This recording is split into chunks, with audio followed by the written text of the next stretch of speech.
God King, chapter 23. He will not come into the city. The wall was dark with the defenders of the city. Their weapons were indeed in their hands, their swords, their spears, and their arrows, their oil-soaked torches, fires burning at the ready. So had it been with the defenders of Lachish. What good had it done them? Taharka stood with Hezekiah, Amos at his side, the king's honor guard close by. He had come out to stand against them. If he must die, he would die like the people of the city. The streets were not empty now. They surged below the wall. Men, women, children, clubs, rocks, knives, homemade slings. They pressed toward the west gate as if they were the attackers, eager for this assault. But Taharka, from the wall, could see the real assailants across the open space, the black tents, the siege engines and chariots, the battering rams, the horses. Once he had stood among them and watched their work of terror. Now he faced them. Now he was their prey. Soon they would close in. Soon they would blot out the rising sun. He had been given a sword and a spear. He remembered Imbuta. "This is a spear, little nephew. You grasp it so." The Ka of Imbuta would stand beside him. He would give it no cause for shame. Why did they not move? The sky was red now. It was time. They were ready for the attack. The chariots positioned, the rams in place, the horses drawn up. Surely they were ready. Something was wrong. "Where's their infantry?" whispered Amos. Yes, where were the men? The horses were there. Where were the riders? The siege engines were there. Where were the men who would sweat and strain to drive them forward? And the silence. Where were the shouts of the commanders? Hezekiah, the sweat on his brow, muttered to himself, "What is this? Some trickery?" But there was movement among those black tents. Carts and wagons were being drawn up. "Loading," said Amos. "What are they loading?" Something strange was happening. What use did they have for those carts? The cold fear of the unknown took hold of the men on the wall, spread in waves to the people below. What strange and terrible thing did they have in store for them? The silence was broken. Someone was shouting out there in the open space between the city and the camp, a wild, piercing cry. A young boy, a shepherd, was running across the fields, one lone boy. They could not make out the words. "A trick," hissed Amos. "A trick!" And "A trick! A trick!" ran from mouth to mouth among the soldiers. One of them had strung his bow, notched his arrow. "Hold!" shouted the king, and "Hold your weapons!" ran along the line among the captains. And now they could understand the words. "It's over! Open the gate! Let me in!" "Throw him a rope," said the burly captain of Hezekiah's guard. Jerusalem might fall to the battering rams, not some Assyrian deviltry. Let them work for their victory. A line was dropped, and the boy, strong and lithe from his work in the pastures, clambered the height of the wall. He was surrounded by the soldiers, shoved roughly from one to another. "An Assyrian spy! What's his story? It had better be good. Take him to the king." They threw him, trembling and terrified, at the feet of Hezekiah. He looked up, forgetting his fear for a moment, in amazement and in awe. "You're the king?" "Get up, boy," said Hezekiah. "Say what you came to say." Still trembling, a little unsteady, the boy stood up. "It's over," he mumbled, the words muffled by the clamor rising around him. "Speak up." This time it was almost a scream. "It's over!" Suddenly everything was still. "What are you saying? Who are you?" said Hezekiah. "They drafted me into their camp," said the boy, "to clean up after them. I saw what's happening. There's sickness there. They're all sick. They're dying. They're dropping like flies. They're moving out." It could be true, broke in Taharka. I saw it last night myself. They looked from one to another. They couldn't take it in, but Taharka gazed out across the field, and then, in stunned silence, he heard it, thin and faint, carried by the wind, the keening and the cries of the stricken Assyrians, and, in the distance, he could see what was being loaded onto those carts. The bodies of men, the sick, the dying, and the dead. For just a moment, he was stricken with horror. He should go to them. He should be there. It was his calling to help them. Surely a real physician could do something against that terrible wave of death. But Amos was looking at him with a look that reminded him just a little of Shabbataka. Don't be a fool, he muttered, and Hezekiah had closed his eyes. He will not come into the city, he whispered. Then he opened them wide. The words came in a great shout. He will not come into the city. The word had spread among the people from mouth to mouth, and the voices rose around them. It's over. A plague has struck them down. It's over. Praise to Yahweh. They're moving out. We're going to live. He will not come into the city. A captain of 100 pushed his way through to the king. My lord the king, there's trouble at the west gate. Hezekiah knew without words. The people of Jerusalem had suffered greatly. There were few who had not lost friends or family to the Assyrian drive, and before that to their demands for human tribute. They had been trapped and starved, shut in from their fields and vineyards like birds in a cage.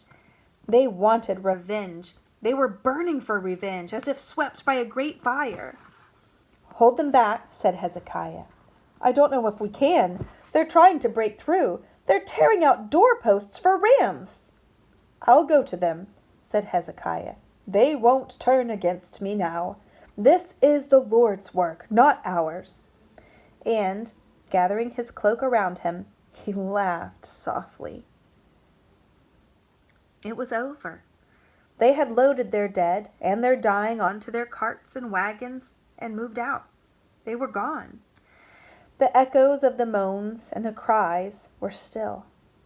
Once, across the fields, Taharka had seen a lone figure lifted onto a rich litter and carried away. He had recognized the brightness of the robe, the Rab Shakah. He had seen it, raised a fist toward the city. He will be back, it seemed to say. But Taharka's death day had come and gone, and he was still alive. The people of the city were still alive. They had held back from pursuit. Hezekiah had been right. If they would not turn against him in surrender, they would not turn against him in this. Jackal's work, said Amos contemptuously. But later, when the sun was high, the gates had finally been thrown open, and they had poured out into the fields of barley, to the spring of Gihon, to the orchards and the vineyards, cartloads of grain to the grinding stones, cartloads and armloads of vegetables and fruits to the city. They were going to live. Figs and dates and honey cakes, platters of leeks and root vegetables were brought to the table of the king that evening, for the first time in many weeks. The shepherd boy had provided a ram from his father's herds. Taharka found that he could eat very little. He, after all, had not been suffering from hunger, but he had not slept for 2 days and a night. He only wanted to sleep.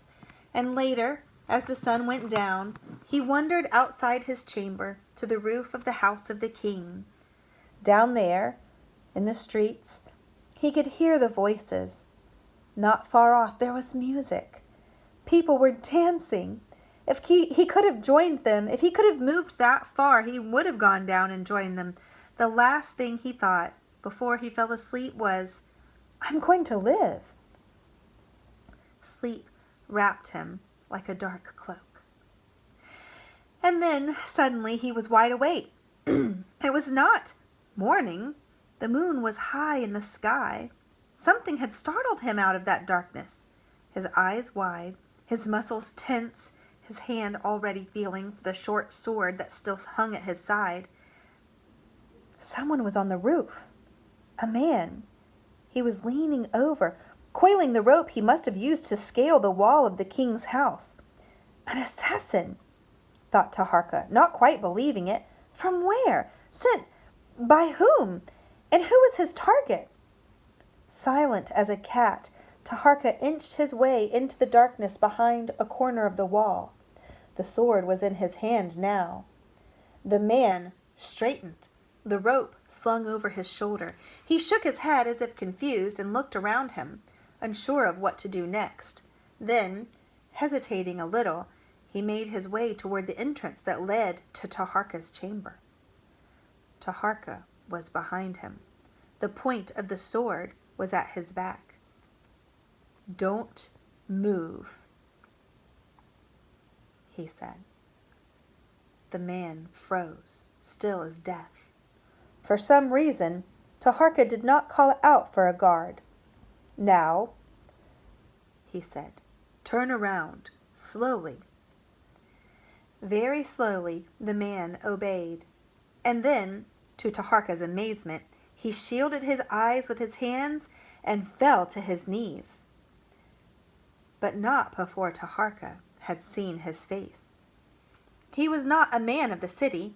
He was a black man, a man from the Egyptian Southland. There was a scar, not very old, just over his left eye. Chapter 24. The man with the scar.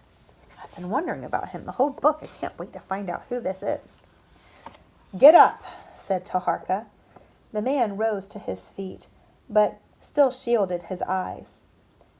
"Take your hands away from your face," said Taharka. "Who do you think I am?"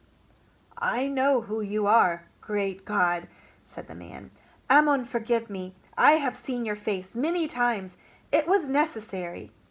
"Then," said Taharka impatiently, "if you are still able to see me, what are you afraid of? Let me look at you." The man removed his hands and raised his head. In the light of the moon, Taharka could see the scar just above the left eye. It was the same man, the man in the street, the man on the Delta border who had raised his hand in farewell. "So," said Taharka, "you have seen my face many times. It was necessary, of course. An assassin must be sure he has the right man." The point of the sword was still at the man's chest. "I am not an assassin," the man protested. "I am a—" He stopped.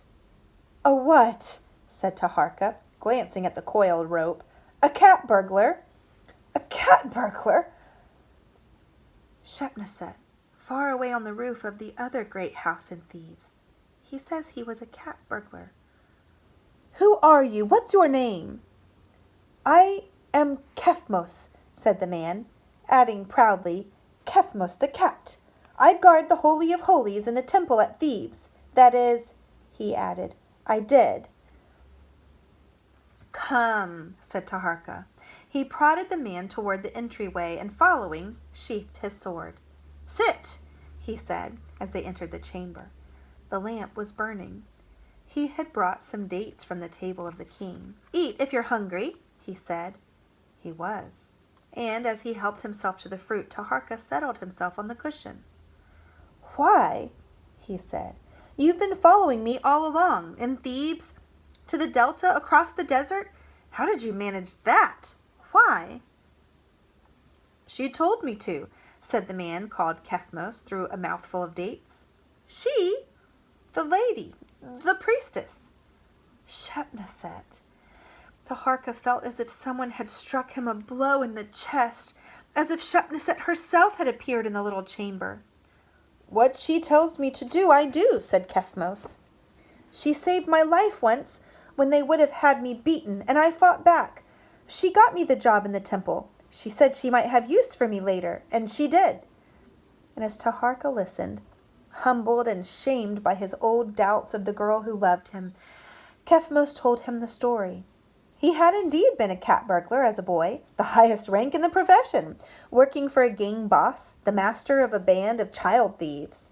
But he had gotten away from the man, tried to find honest work and had a hard time of it, and finally joined the army. One of his duties had been to arrest his old master. Out of revenge, the man had betrayed his past. And, Kefmos indignantly said, he even lied about my rank, said I was a purse snatcher. Sentenced to be beaten for fraud, he had defended himself and been cut down by a sword blow to the head. That's how I got the scar, he said. And taken before the high priest who had sentenced him to death. But the lady said no, and when the lady says no, it's no. She said she liked people with spirit, and there were things I could do for her. There were, sooner than we expected. I'm the one who got her into the Holy of Holies and barricaded it when the pretender came, just before the wedding. He wasn't the bridegroom. So she had really done it, and it's true, thought Taharka. With all his power and determination, Shabbataka had not won against her. She loves me. When you left the great house, said Kefmos, she told me to follow you wherever you went. If you got into trouble, I was to get you out of it. You'll know what to do, she said, but it seems, great God, that you're not so bad after all at taking care of yourself. With a little help from my friends and perhaps a god or two, thought Taharka. I suppose, said Kefmos, that at the time she didn't know what following you was to mean, but she told me to do it, and I did it. Taharka looked at him in wonder. How did you do it? The desert. How did you get across the desert? That was the easy part. The army again. I joined up with him. He rose suddenly frowning. That's why I'm here. Yes, why are you here? After all these weeks, why do you suddenly show yourself? I'm safe now. No need to watch over me anymore. Now you can go back. Tell Shepneset. He stopped. What message did he have for Shepneset? That they would never see each other again? Should I tell her you're coming back? Asked Kefmos. With the army? Taharka stared at him helplessly. These new friends of yours here in Jerusalem, could they help? How could they help? Yes, that's what I thought, said Kefmos gloomily. But there is something you ought to know. You and your friends, it's why I came here tonight. Taharka waited as the old man finished the last date. As the man finished the last date. One thing about my old gang boss, said Kefmos. He taught me a lot. He taught me how to listen for things people didn't want known. I'm a good spy. That's how I found you. I heard from the Mukri that you had been captured, and I have been tracking you down ever since. But while I was with the pretender, I thought I might as well keep an ear open. It's a good thing I did. Go on, said Taharka.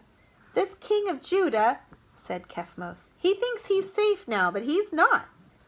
What do you mean? But already Taharka had begun to understand. The pretender knows he's going to have trouble at home. He's had news. The priestess, a lot of people are very loyal to her. They will have heard of the Assyrians' victory, and if he goes back defeated, his tail between his legs. But, said Taharka slowly, if he goes back, the conqueror of Judah, the conqueror of Canaan, like Ramesses the Great. That's the plan. Cartloads of tribute, slaves, maybe even the king of Judah in a cage. Taharka felt sick. Sennacherib, Shabbataka, where was the difference? Evil was evil wherever it arose. Choices, Hezekiah had said. The time had come when the choice must be made for good and all. He thought of Hezekiah, asleep in the king's chamber, dreaming of the prospect of life. He thought of Shepneset, brave little Shepneset, and the asp, the girl who loved him and had watched over him from afar, the brave lady gathering her supporters to stand against the usurper. But how long could she do it alone? A grim smile played around Taharka's lips. His life had been given back to him by some twist of fate or hand of a god. Now, once again, it hung in the balance. But he had made his choice. He would do his part and let the gods decide. So, said Hezekiah, You will go back to the army. We of Judah thank you, but will it work? Taharka had gone with Kephmos and Amos to bring the warning to the king. Already there had been news. The Cushite army had not returned to the Nile. It was camped not far away. They would want him back, said Kephmos. Except for his Somali guards, the army does not favor this king. The portents have not been good. The sun has done strange things. The earth has trembled. The army has been defeated. Not all of them really believe he's the god. But what will they think of me? Said Taharka. A pretender? None of them know my face. I can vouch for you, great god, said Kephmos. Who would believe you? Said Taharka bluntly. Besides, I will not put you in this peril. Whatever happens, the priestess will need you in Thebes. Hezekiah had risen to his feet. You do not have to do this. We took our chances with Sennacherib. We will take our chances with this Shabbataka. No, said Taharka. I will play out this game to the end. 2 impossible things have happened already, and perhaps one more will happen now. I will send you out with the army, said Hezekiah. I will ride at your side, the king of Judah and his army, restoring Pharaoh to his men. They'll cut you down. You will only hasten the ruin of your people. The Cushites couldn't stand against the Assyrians, but, forgive me, no army of Judah can stand against them. And he said what, in his heart, he had always felt was true. I must face him alone. Amos spoke for the first time. Not alone. He too rose to his feet. He began to pace restlessly about the room. Listen, he said, this could succeed. And to Kephmos, you say the army is not completely loyal to this Pharaoh? I've been one of them, said Kephmos. I've heard what they say when the captains aren't listening. They remember who the golden wand pointed to. Some think this man has murdered the true God and that he's under a curse. So if they had a choice... Kephmos snorted. When did they ever have a choice? Let's give them a choice, said Amos. He smiled at Taharka. Remember Talos and the stories of his people? Let's let them choose their king. How will we do that? First, said Amos, you must not face him alone. That is the one thing you must not do. The people must be there to witness. No message, no warning, no private meeting surrounded by his guards. We will ride out, you and I, to their camp. I will be your spokesman, your Rab Shakah, but they won't know that. You will not ride out as king. No royal robe, nothing to draw attention at first. A herald will announce us, an ambassador from the king of Judah, with a message for Pharaoh, king of Egypt. Now, what do you suppose they will think this message is? An offer, said Hezekiah, an offer of tribute, a bribe to make them turn around and go home. Exactly, said Amos. Never fear, they will let us in. And then, Amos stopped. He didn't know. And then, what will happen will happen. You know, said Taharka, that you are going to your death. What choice do I have? What choice do any of us have? He added briskly. As for the herald, I know just the man, a voice like a bullhorn, always ready to gamble for high stakes. And that's what we're doing, a gamble for the highest stakes of all, a gamble we have to take. When will you go? Said Hezekiah at last. We must be quick, said Amos. Taharka smiled as once again, perhaps for the last time, he repeated the old refrain, there is no time. And on the following morning they stood together in the chariot of the ambassador, the driver and herald in the front, and Amos whispered, You said once you were chosen by mistake. We in Judah believe that our God does not make mistakes. Let's find out.